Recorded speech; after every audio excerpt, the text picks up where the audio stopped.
Hello guys, ఏం చేస్తున్నామని చూస్తున్నారా? Let's see doughnuts making video అనమాట.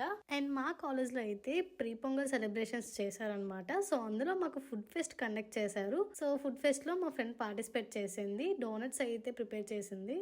సో ఎందుకు ఒక మంచి వెరైటీ ఫుడ్ చేస్తుంది కదా, వీడియో తీసేస్తే బాగుంటుందని తీసానమాట. ఇంగ్రీడియంట్స్ అయితే ఇక్కడ ఉన్నాయండి, చూసేయండి. Milk, butter, vanilla essence and pink jelly, ఈ sprinkles, dark compound, white compound and maida. And sorry మర్చిపోయా, ఈస్ట్ కూడా అదే మెయిన్ అనమాట మనకి. దానికోసం చాలా షాప్లే తిరిగింది.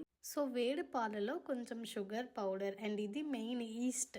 సో ఈస్ట్ వేసి దీన్ని డబుల్ బాయిల్ మెథడ్ చేస్తే ఇలా మనకి ఫెర్మెంట్ అవుతుంది. సో ఇంకేం లేదు, ఈస్ట్ కలిపిన milk and water and butter, ఈ 3 కూడా కలిపి అంటే మిడిల్లో వేసుకుంటూ మంచిగా ఈ యొక్క మైదా పిండిలో వేసి మంచిగా మిక్స్ చేయాలన్నమాట. చాలా టైమే తీసుకుంటది. ఎంత బాగా మిక్స్ చేస్తే అంత సాఫ్ట్ గా వస్తాయి మనకి. సో పార్ట్ 2 అయితే చూసేయండి. అంతే మరి వీడియో.